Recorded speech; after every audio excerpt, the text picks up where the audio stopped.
निधिवन, जहां रुकता है वक्त। एक रहस्य जो आज भी वृंदावन की हवा में सांस लेता है। दोस्तों, आपने कभी सोचा है क्या सच में कुछ ऐसी जगह होती हैं जहां वक्त थम जाता है, जहां हवा भी कुछ कहती है और जहां हर चुप्पी एक अनकही दास्तान होती है? अगर नहीं सोचा तो आज मैं आपको लेकर चलने वाला हूं वहां जहां नजरों से ज्यादा एहसास जिंदा हैं। ये कहानी है निधिवन की, पर याद रखना ये कोई किस्सा नहीं है। ये वो है जो लोगों ने जिया है और कुछ तो लौटे ही नहीं।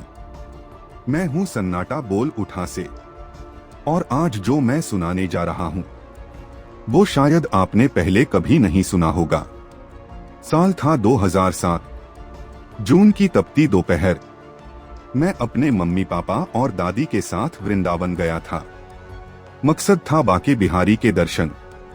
लेकिन माँ ने उस दिन कुछ अलग कहा, इस बार निधिवन भी देखना है। दादी चुप हो गई, फिर बोली, शाम से पहले लौट आना बेटा। निधिवन रात को चुप नहीं होता, वो जिंदा हो जाता है। और जो वहां रुक जाए वो फिर पहले जैसा नहीं रहता। मैंने उस वक्त इसे सिर्फ एक बूढ़ी औरत की बात समझा, पर मुझे क्या पता था कि वो एक सच की दरार खोल रही थी।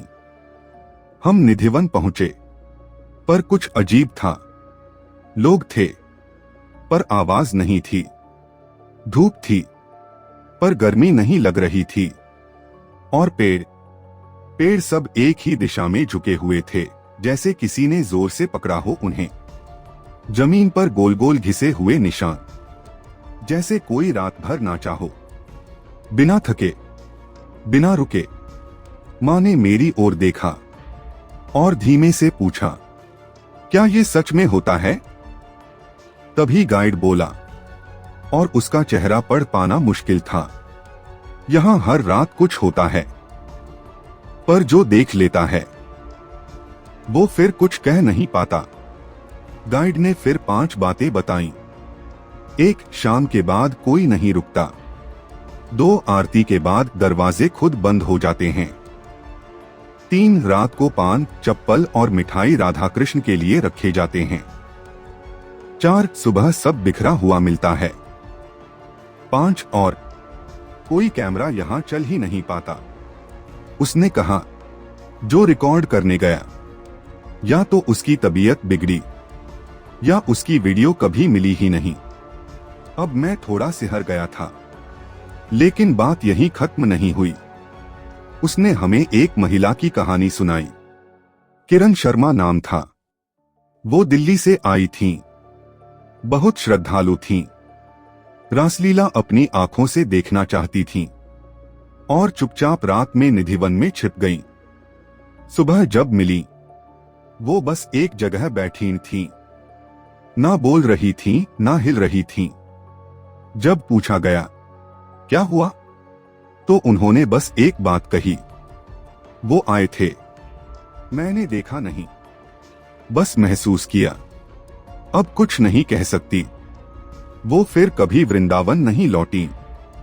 अब दोस्तों, मैं अपनी माँ का अनुभव भी बयान करना चाहूंगा। उस रात हम होटल लौटे, पर माँ कुछ अलग थीं, एकदम शांत, और उनकी आंखों में कोई और ही दुनिया थी।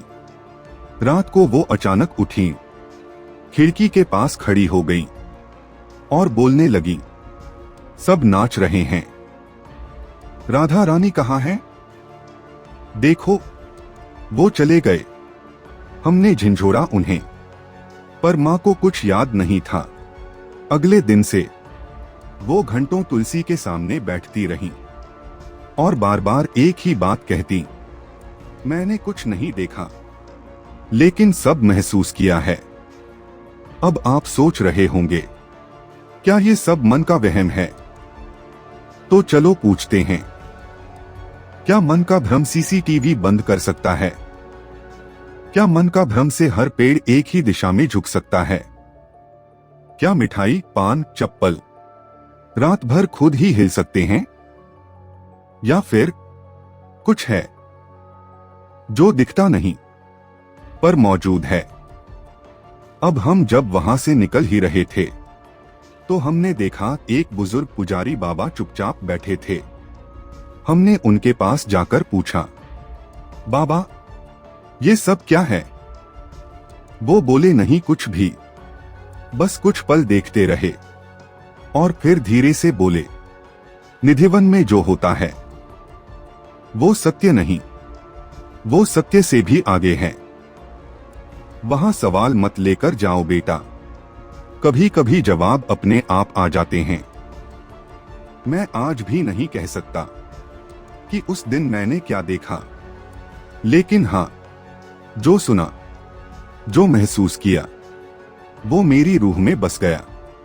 निधिवन एक जगह नहीं, एक रहस्य है, और जो एक बार वहां चला गया वो कभी भी पूरी तरह लौटता नहीं। अगर आपने कभी निधिवन देखा है या महसूस किया है वहां की हवा, तो अपनी कहानी नीचे कमेंट करें। और अगर इस तरह की सच्ची खामोश कहानियां आपके दिल को छूती हैं तो चैनल को सब्सक्राइब करें, क्योंकि यहां हर सन्नाटे में कुछ बोलता है। सन्नाटा बोल उठा, हम वही सुनाते हैं जो बातें कहीं नहीं जाती, बस महसूस होती हैं।